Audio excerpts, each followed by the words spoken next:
Hello everyone. आज मैं आपके लिए एक ऐसे शख्सियत का इंटरव्यू लेके आया हूँ जो हर एक उस कैंडिडेट के लिए इंस्पिरेशन है जिससे लगता है कि एडवर्सिटी या फिर गांव में रहने से या फिर मेरे पास संसाधन नहीं होने से हम यूपीएससी जैसे एग्जाम को नहीं निकाल सकते। हमारे साथ जो आज शख्सियत है उनका नाम विकास भोय है। उन्होंने एक ऐसा काम करके दिखाया है जो कि हर एक उस कैंडिडेट के लिए इंस्पिरेशन है जिन्हें लगता है कि हिंदी मीडियम से होके या फिर हम गांव के स्कूल से पढ़ के या फिर किसी बड़े शहर में ना रह के या फिर बिना किसी कोचिंग के हम यूपीएससी एग्जाम नहीं निकाल सकते। विकास ने ऑल इंडिया रैंक 30 हासिल किया है और वो भी हिंदी मीडियम से। इसके आगे की सारी जानकारी आपको विकास खुद देंगे। विकास, आप अपने थैंक बारे यू में सर। बताइए कुछ। मेरा नाम है नॉर्मली जैसे को पता चल गया होगा कि विकास वो सर ने इंट्रोड्यूस कराया मेरे बारे में। और मैं नॉर्मली बीए की पढ़ाई की है अपने होम डिस्ट्रिक्ट से। और मैं अपने कॉलेज के साथ तैयारी करना चालू किया था और मैंने फाइनल ईयर में अपना पहला अटेम्प्ट दिया और उसी में मेरा सिलेक्शन हो गया। मतलब ये तो लक के साथ बोल सकते हैं, जो भी ऊपर वाले का साथ ही मेरे पहले अटेम्प्ट में ही ऑल इंडिया रैंक 30 प्राप्त कर ली, वो भी हिंदी मीडियम से। जो मुझे लगता है कि मेरे लिए बहुत अच्छा फील हुआ कि मैंने पहले अटेम्प्ट में ही इस चीज को हासिल कर लिया। विकास, मैं आपको सभी को बताना चाहता हूँ कि विकास ने अपनी प्रारंभिक पढ़ाई इस गांव से ही की है। विकास, अपने आप 10th से लेके ग्रेजुएशन तक की सारी कहानी बताइए, जो जो स्ट्रगल आपने मैंने फेस किया। गांव की 5वीं तक तो पढ़ाई गांव के सरकारी स्कूल से ही कंप्लीट की। उसके बाद 6वीं से लेके जो 12वीं तक की पढ़ाई के लिए अपने तहसील में एक छोटे से प्राइवेट स्कूल में 6वीं से 12वीं तक की क्लासेस, मतलब 6वीं से 12वीं तक की पढ़ाई कंप्लीट की। उसके बाद मैंने 11वीं में मैथ्स ऑप्शन लिया था, तो जेई मेंस की तैयारी चालू की 12वीं के साथ साथ। तो मैंने जेई मेंस क्वालिफाई करके एनआईटी रायपुर में मैकेनिकल ब्रांच में एडमिशन लिया। लेकिन मैंने मैकेनिकल ब्रांच में एडमिशन लेने के बाद एक एक्सपोजर मिला मेरे को बाहरी दुनिया का। गांव से निकलने के बाद मुझे थोड़ा फील हुआ कि मुझे इंजीनियरिंग उतना इंटरेस्ट नहीं आ पा रहा है। और साथ ही मैंने जो आसपास के माहौल देखा तो मुझे कुछ लगा कि मैं इंजीनियरिंग छोड़ के कुछ दूसरा ऑप्शन सोचना चालू किया धीरे धीरे। लेकिन एनआईटी को छोड़ना उतना आसान नहीं था।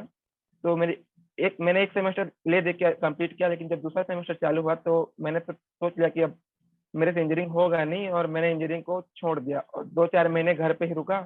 थोड़ा डिप्रेस रहा कि छोड़ने के बाद क्या होगा कैसे होगा। फिर उसके बाद थोड़ा सा इधर उधर देख जाके थोड़ा स्क्रैच से चालू किया कि चलो सिविल सर्विस की तैयारी करते हैं। मतलब यूपीएससी, स्टेट पीसीएस या कोई सीएपीएफ, कोई स्पेसिफिक एग्जाम को ना लेके तैयारी, बस अपना स्टैटिक को अच्छे से क्लियर करते हैं। बाद में देखेंगे कि जो भी एग्जाम देंगे उसके लिए पहले तो स्टैटिक को मजबूत करना बहुत जरूरी है। तो मैंने सबसे पहले NCERT, history, polity, geography, economics, science वगैरह की बुक पढ़ना चालू की। धीरे धीरे बेसिक्स को स्ट्रॉन्ग किए।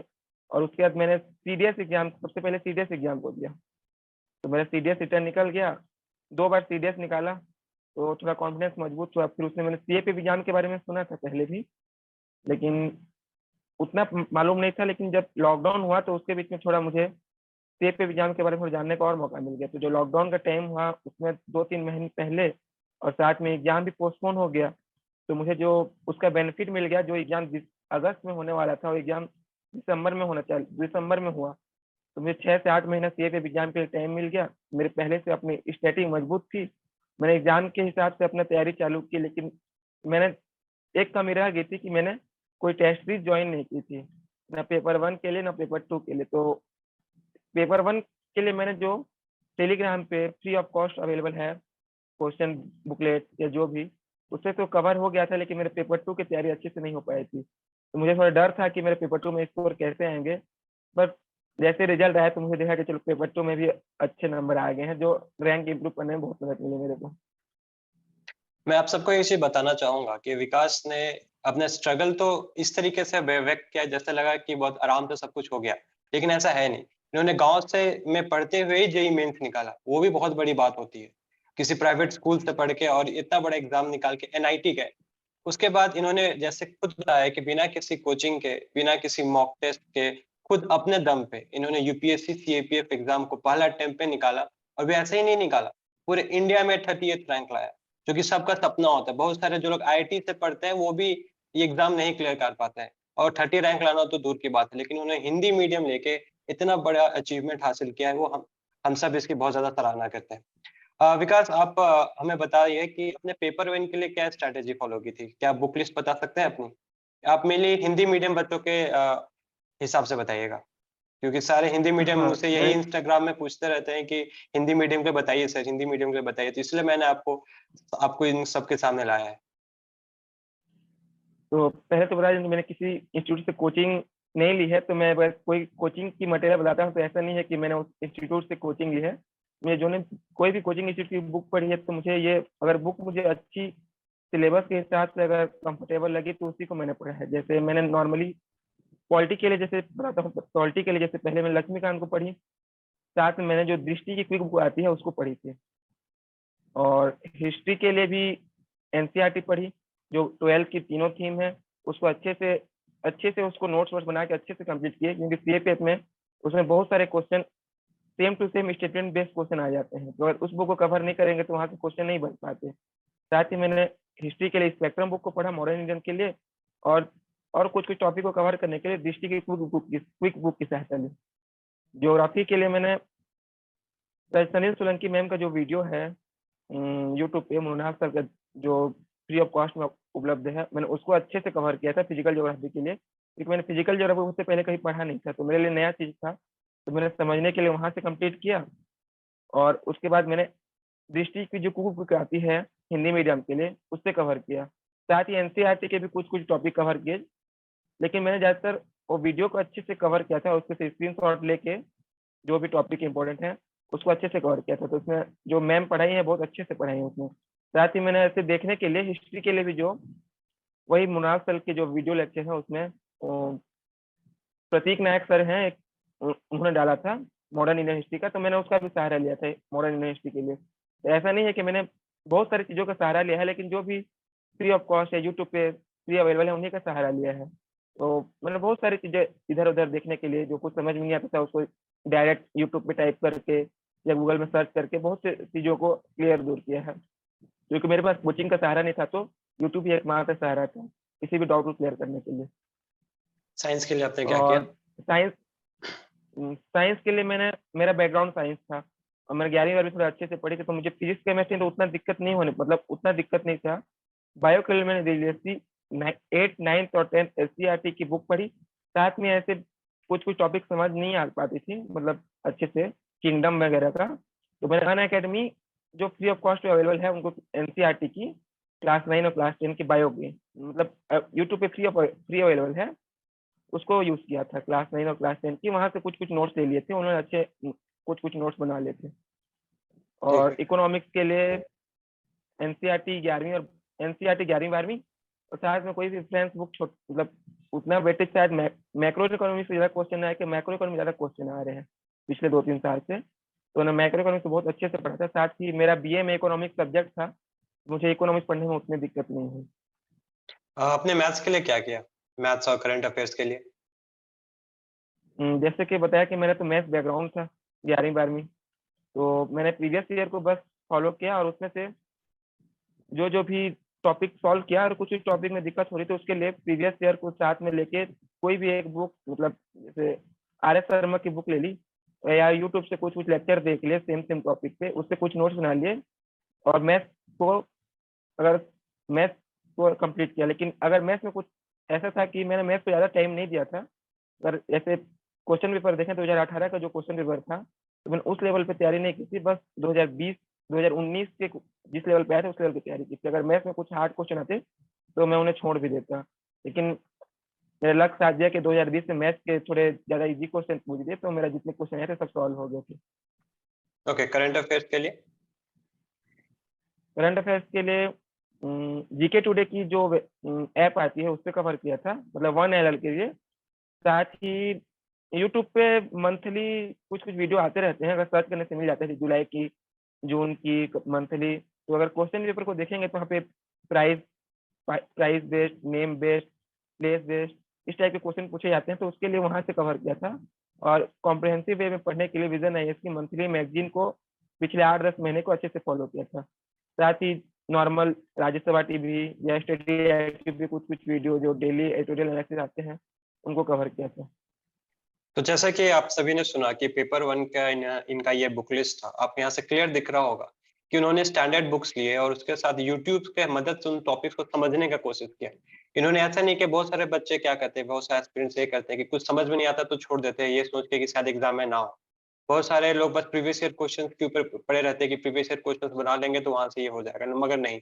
अगर आपको लिस्ट में नाम चाहिए तो आपको यूट्यूब से अच्छे-अच्छे टीचर्स को खंगालना पड़ेगा, चाहे वो फ्री पेड कोर्स हो, चाहे वो पेड कोर्स हो और अच्छे से तैयारी करना पड़ेगा, तभी जाके आप यहाँ पहुँच सकते हैं। आप अपना पेपर 1 का मार्क्स कैंडिडेट्स को बता दीजिए।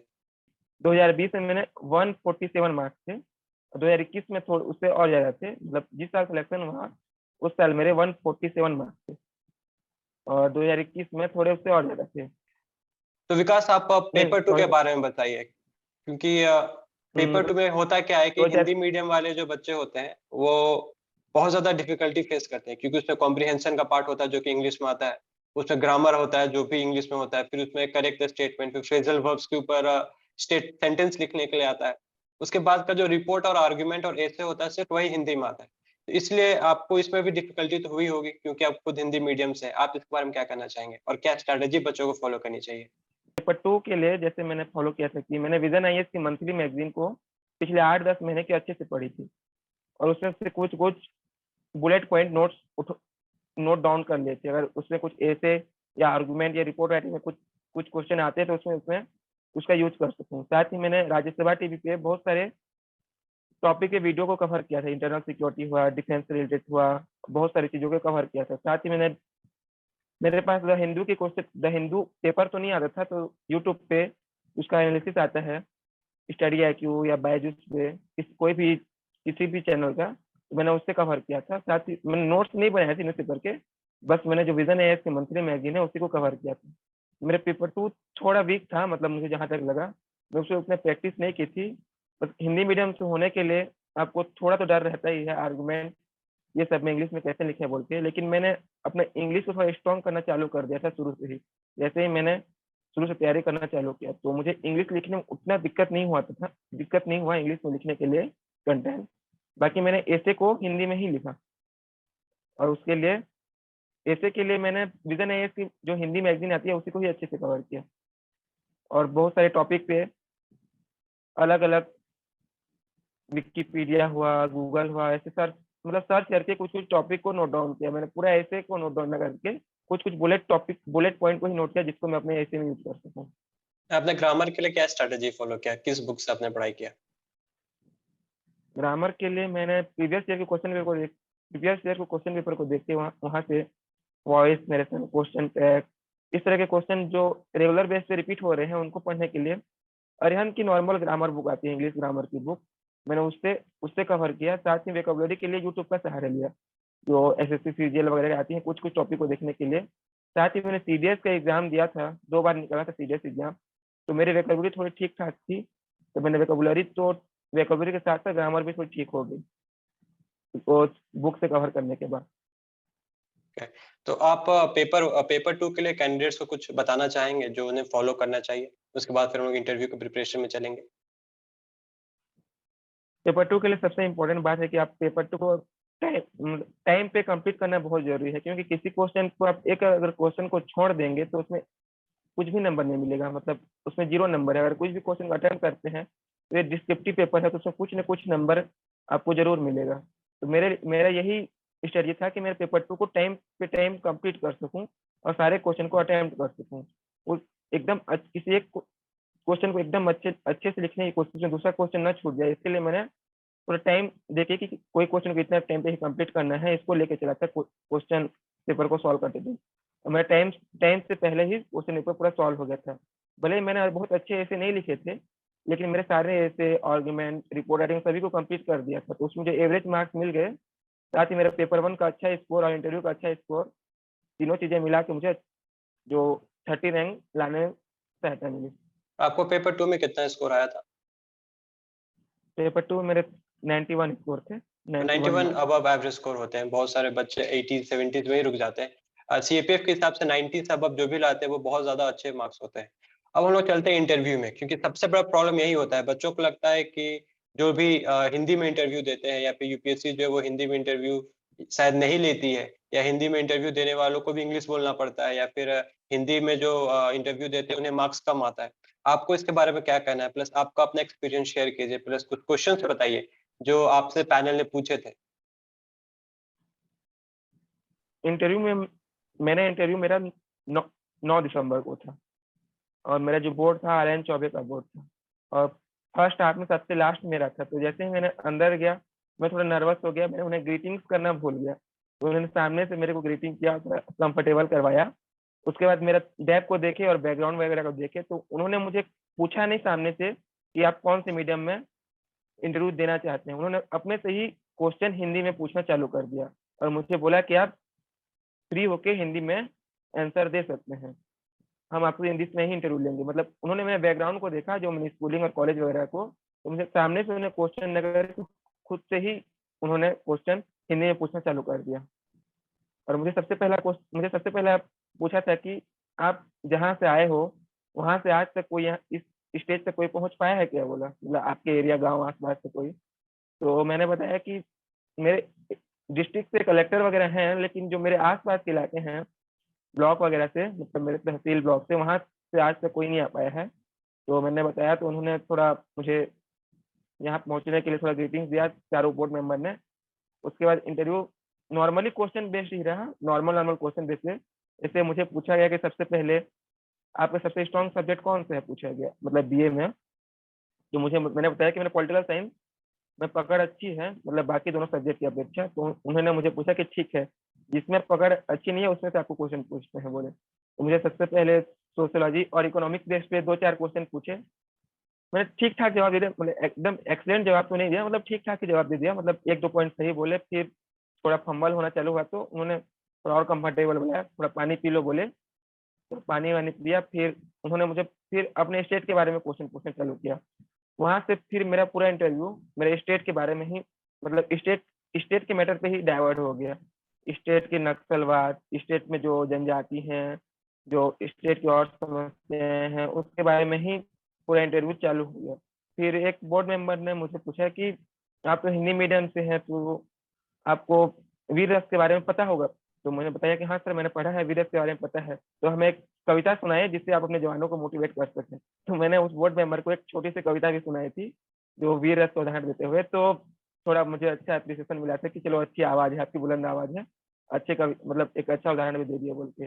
उसके बाद कुछ 2-4 क्वेश्चन डेप्थ थे, जो नॉर्मल थे, हॉबी वगैरह से ज्यादा। एकदम हार्ड क्वेश्चन मुझे नहीं पूछा गया था, मतलब नॉर्मल नॉर्मल क्वेश्चन ही पूछे गए थे। तो मेरे पास मिक्स मिक्स एक्सपीरियंस था, तो मुझे नॉर्मल नॉर्मल क्वेश्चन पूछे भी गए थे और कोई हार्ड क्वेश्चन नहीं पूछा गया था। तो मुझे डर भी लग रहा था कि बहुत ठीक ठाक नंबर मिल जाए, ठीक ठाक नंबर मिलेंगे, इसका भी डर था, या बहुत अच्छे भी नंबर मिल जाए। तो मिक्स फीलिंग था कि क्या होगा, कैसे होगा। बस जब नंबर देखे तो 105 नंबर मिल गया, 105 नंबर दिया उन्होंने। तो मुझे लगा कि इंटरव्यू बहुत अच्छा गया था। हिंदी मीडियम से होने के बाद भी इंटरव्यू में बहुत अच्छे नंबर मिले मुझे। हाँ, ये तो सभी जानते हैं कि यूपीएससी किस बेसिस से मार्क्स देता है, उनका अपना एनालिसिस करने का तरीका किसी को नहीं पता है। इसलिए हमें अपना बेस्ट देना है। आप कैंडिडेट को बता सकते हैं कि इंटरव्यू के लिए उन्हें मेनली क्या 3 से 4 पॉइंट्स दिमाग में रखने चाहिए, ताकि वो भी अच्छा स्कोर कर सकें? इंटरव्यू के लिए सबसे पहले है कि आप जो भी मॉक इंटरव्यू दें उसको ज़्यादा सीरियसली न लें। मैंने भी यही गलती की थी, मैंने एक मॉक इंटरव्यू दिया था, मुझे थोड़ा उसमें थोड़ा बहुत, मतलब वो बहुत अच्छा एक्सपीरियंस नहीं था मेरे लिए, बहुत थोड़ा ह्यूमिलेशन टाइप का एक्सपीरियंस था। मतलब मॉक इंटरव्यू बीच में ही छोड़ के भाग गया था मैंने। तो ऐसा है कि यूपीएससी बोर्ड बहुत अलग है, और मॉक इंटरव्यू जो पैनल लेते हैं उनमें बहुत अंतर होता है। तो आप अपना नेचुरल जो भी अपना पर्सनैलिटी है उसको लेके जाएँ, और जो टॉपिक हैं, कुछ-कुछ टॉपिक है उनको प्रिपेयर करना बहुत, मतलब प्रिपेयर करना ज़रूरी होता है। जैसे डेप्थ से कुछ-कुछ क्वेश्चन पूछने वाले होते हैं, या आपके स्टेट के बारे में। जैसे मैं छत्तीसगढ़ से हूँ, तो मेरे लिए एक बहुत ऑब्वियस था कि मुझे नक्सलवाद के बारे में क्वेश्चन पूछा जाए। तो मैंने इसको तैयार किया था, और जनजाति के बारे में क्वेश्चन मतलब जनजाति के बारे में क्वेश्चन पूछेंगे लगा था, तो मैंने इसके बारे में तैयारी किया था। साथ ही इंटरनल सिक्योरिटी पे कुछ-कुछ टॉपिक, जैसे इंटरनल सिक्योरिटी एक बुक आती है, मैं बुक का नाम तो याद नहीं कर पा रहा हूँ। मैंने उसके जो यूट्यूब पे उसके बुक का समरी अवेलेबल है स्टडी आईक्यू पे, मैंने उसको पढ़ा था, कवर किया था। साथ ही जो नॉर्मल टाइम पे जो 1-2 महीने का न्यूज़पेपर इतना को ही फॉलो किया था। मेरा कुछ पढ़ा नहीं था बुक वगैरह को, बस अच्छे से जाके इंटरव्यू को दिया था। ओके। तो मैं सभी एस्पिरेंट्स को ये बताना चाहूँगा कि विकास जो है वो छत्तीसगढ़ से है। जब मेरी इनसे बात हुई थी तो मैं खुद झारखंड से, तो हम दोनों की स्टोरी एक-दूसरे से बहुत ज़्यादा रिलेटेड है। हम दोनों इस चीज़ से बहुत ज़्यादा रिलेट कर रहे थे कि कैसे एक छोटे शहर से आके भी हमने इस पोस्ट या फिर इस यूपीएससी जैसे प्रेस्टिजियस एग्ज़ाम को हासिल किया है, और ये कोई भी कर सकता है, चाहे आप कहीं भी रहते हो। यूट्यूब सबके पास है, इंटरनेट आप यूज़ कर सकते हैं, बस आप में इच्छा होनी चाहिए कि हमें इस एग्ज़ाम को निकालना है, हर हाल में निकालना है और पहली बार में ही निकालना है। विकास, मैं आपसे आखिरी में ये सवाल पूछना चाहूँगा कि बहुत सारे जो कैंडिडेट्स होते हैं, वो सोशल मीडिया के बहुत ज़्यादा यूज़ेज़ करते हैं या फिर बहुत ज़्यादा डिस्ट्रैक्टेड रहते हैं। तो अभी तो 15 दिन के बाद यूपीएससी सीएपीएफ 2022 का एग्ज़ाम है और 2023 का एग्ज़ाम 1 साल के बाद है। तो जो 1 साल के बाद जो एग्ज़ाम होने वाली है, उसके लिए बच्चों को कुछ आप गाइड कर दें, ताकि वो इस एग्ज़ाम का अच्छे से प्रिपेयर हो सके, बिना किसी डिस्ट्रैक्शन के, और फर्स्ट अटेम्प्ट में ही एग्ज़ाम को क्लियर कर सके। सोशल मीडिया, फ़ेसबुक, व्हाट्सऐप जो भी है मैंने उनका यूज़ किया, ऐसा नहीं है कि उनसे पूरे दूरियाँ बना ली थी। मतलब मैंने बहुत कम मतलब यूज़ किया, मतलब अपने काम के लिए ही यूज़ किया बस। जैसे ही रिटर्न निकला उसके बाद मैं थोड़ा एआई यूज़ करना चालू कर दिया, लेकिन एग्ज़ाम देने से पहले फ़ेसबुक, व्हाट्सऐप इनसे थोड़ा-सा दूर था, मतलब कभी-कभार ही, मतलब कुछ काम के लिए ही बस यूज़ करता था। या टाइम सोशल मीडिया मैंने यूट्यूब पे ही अपना टाइम स्पेंड किया। वो भी बस कुछ-कुछ देखने के लिए, कुछ न्यूज़, वीडियो, लेक्चर ये सब देखने के लिए ही बस यूट्यूब को यूज़ किया। मैंने ज़्यादातर पढ़ी अपनी बुक और यूट्यूब से ही की है, तो मेरे यूट्यूब मेरे लिए तो बहुत ज़रूरी था, मस्ट था। इसके लिए मेरे पास मोबाइल हमेशा पास में ही रहता था। बाकी मैंने नोटिफ़िकेशन वगैरह फ़ेसबुक, व्हाट्सऐप जो भी इंस्टाग्राम की थी सारी बंद कर दी थी। मैंने अगर टाइम मिलता तभी खोलता था, बाकी नॉर्मल टाइम पे बस यूट्यूब खोलने के बाद मोबाइल को साइड में रख देता था। और उतने टाइम पे मेरे में फ्रेंड सर्कल थोड़े कम थे एग्ज़ाम से पहले, तो मुझे कॉल भी उतनी नहीं आती थी, तो मुझे मोबाइल पकड़ने की ज़रूरत नहीं पड़ती थी। बस जब काम के लिए बस मोबाइल को यूज़ किया, बाकी टाइम मोबाइल साइड में। और साथ ही मैं जो फ़ेसबुक, इंस्टाग्राम, व्हाट्सऐप पे जो टाइम स्पेंड करते हैं, मैंने उसको अपने जो फ़िज़िकल एक्टिविटी है, उसमें देना, मतलब उसमें स्पेंड कर रहा था। मतलब डेली शाम को 1-2 घंटा खेलने के लिए, क्रिकेट खेलने के लिए या सुबह जॉगिंग वॉगिंग के लिए। उससे थोड़ा माइंड फ्रेश भी होता था और साथ ही पढ़ाई में अच्छी हेल्प हो जाती थी। थोड़ा अगर माइंड फ्रेश हो तो पढ़ाई अच्छी हो जाती है। आपको कौन-सा कोर्स एलोकेट हुआ है और क्या वो आपका फर्स्ट प्रेफ़रेंस था? और आपने उसे क्यों मेरे चुना? को आईटीबीपी मेरे को आईटीबीपी फ़ोर्स एलोकेट हुई है और मेरा यही फर्स्ट प्रेफ़रेंस था। जैसा कि मैं एक छोटे से गाँव से हूँ, तो मैंने देखा था कि ये शहरों में रहना उतना पसंद नहीं आ पाता। मेट्रो सिटी हुआ, एयरपोर्ट हुआ, तो मैंने ऐसे सीआईएसएफ को देखा था कि अधिकतर टाइम वहाँ पे डिप्लॉय रहती है और मुझे थोड़ा एडवेंचर पसंद था, मतलब पहाड़ों पे, मतलब ऐसा नहीं है कि मैंने कहीं भी गया हूँ, मतलब कभी पहाड़-वहाड़ मैंने कभी भी नॉर्थ इंडिया को अभी तक ट्रैवल नहीं किया है। बस जो भी देखा है बस मोबाइल पे या जो इमेजेस हैं उन्हीं को देखा है, तो मुझे थोड़ा फ़ैसिनेटिंग लगता था कि यहाँ पे जॉब करना बहुत अच्छा एक्सपीरियंस होगा। तो ज़्यादा सोचा नहीं था मैंने मतलब डिफेंस के बारे में। बस मैंने आईटीबीपी को अपना पहला प्रेफ़रेंस दिया और वही मिल गया। मतलब मुझे लगता है कि सभी जॉब अपने में बेस्ट हैं, जिसको जो पसंद है उसको ऑप्शन लेना चाहिए। ऐसा नहीं है कि सीआईएसएफ अच्छी है या आईटीबीपी अच्छी है। सारी सारी फ़ोर्स की अपनी-अपनी खूबियाँ हैं और सारी फ़ोर्स के अपने-अपने चैलेंजेस हैं। तो मेरे लिए मुझे लगा कि आईटीबीपी बेस्ट हो सकती है, तो मैंने इसको फर्स्ट प्रेफ़रेंस दिया। सभी लोग के अलग-अलग प्रेफ़रेंस हो सकती है, ऐसा नहीं कि किसी एक का प्रेफ़रेंस को लेके भरना चाहिए। जिसको जो पसंद है, उस चीज़ को ऑप्शन लेना चाहिए क्योंकि एक बार लेने के बाद अब दोबारा दूसरे कोर्स में जाने का तो मौका नहीं है। एक बार अगर अंदर चले गए तो आपको जो भी आने वाले पूरा टाइम है उसी में ही तय करना है। जब 4 तारीख को आपका रिज़ल्ट आया, उस समय आपको उस रिज़ल्ट के बारे में कैसे पता चला? और आपके फैमिली का रिएक्शन क्या था? और आस-पड़ोस क्या माहौल था? और अभी तक आपने क्या-क्या चेंजेस देखे हैं रिज़ल्ट के बाद? जब रिज़ल्ट आया तो थोड़ा घर का माहौल ठीक नहीं था, मतलब ऐसा था कि मैं हॉस्पिटल में था। मतलब मेरी छोटी सिस्टर की डिलीवरी हुई थी, उसके बाद उनको इन्फेक्शन हो गया था, तो वो आईसीयू में भर्ती थी और उसी टाइम पे मेरा रिज़ल्ट आया था। तो उतने टाइम ऐसा था कि रिज़ल्ट की खुशी तो मना सकते नहीं थे क्योंकि एक फैमिली मेंबर जो आईसीयू में थी, तो उतने टाइम 4-5 दिन तो थोड़ा मतलब मैं हॉस्टल में ही था, रिज़ल्ट आने के 4-5 दिन बाद ही 4-5 दिन बाद तक वहीं पे था। मतलब ऐसा नहीं है कि पता सबको चल गया था कि रिज़ल्ट आ गया है, सिलेक्शन हो गया है बोल के। लेकिन मैं वहाँ से बाहर नहीं निकल पाया था। लेकिन 4-5 दिन के बाद मैं अपने घर आया, तो थोड़ा एक अलग माहौल था, लोग थोड़े पूछ रहे थे कि हाँ, क्या एग्ज़ाम है, मत कैसा है? मतलब उनको पता नहीं था कि एग्ज़ाम क्या है, कैसा है, जॉब कैसी होती है, बस आस-पास वालों को इतना ही पता था कि हाँ, एक जॉब लग गया है, एक रैंक आई है, अच्छी रैंक आई है, यूपीएससी का एग्ज़ाम है। तो किसी को कलेक्टर, किसी को आईपीएस, किसी को आर्मी, मतलब बहुत लोगों को पता नहीं था कि एग्ज़ैक्ट जॉब क्या है।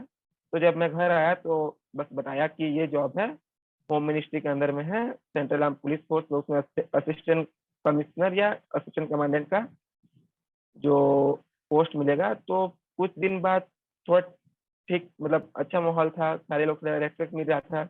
जो मुझे पूछते भी नहीं थे कि चलो क्या है, कैसे है, थोड़ा पूछना चालू कर दिए, हाँ, कैसे हो, क्या हो, कब लगा, कैसे लगा? थोड़ा लगने के बाद आप जो पहले भी आपको जो ताना मारते थे, अगर वो आपके बारे में थोड़ा बढ़े तारीफ़ करे तो आप उनसे कुछ बोल नहीं सकते, बस हाँ ही बोल सकते हैं। तो ऐसा था। फिर कुछ दिन बाद थोड़ा एक न्यूज़ चैनल वगैरह ने मुझसे कॉन्टैक्ट किया। उसके बाद थोड़ा उन्होंने उसको अपने न्यूज़ चैनल में अपलोड किया कि गाँव गाँव से रह के यूपीएससी, सीएपीएफ में ऑल इंडिया रैंक 30 कुछ ऐसे एक शो चलाया, तो उसके बाद थोड़ा ज़्यादा पहचान मिला। उसके बाद जो आस-पास में जो भी तहसील वगैरह हैं, कलेक्टेड हैं, वहाँ पे थोड़ा बुलाया गया और कुछ बुके वगैरह से सम्मान किया गया। और साथ ही बोला गया कि अभी आपकी उम्र कम है, आप चाहें तो आगे आप सिविल सर्विस की भी तैयारी कीजिए, मतलब ऐसे मोटिवेट किया गया है कि अभी आपकी कम उम्र है, अभी भी आप इतने अच्छे रैंक हासिल कर लिए हैं, तो आपको पढ़ाई जारी रखनी चाहिए और सिविल सर्विस की तैयारी करनी चाहिए।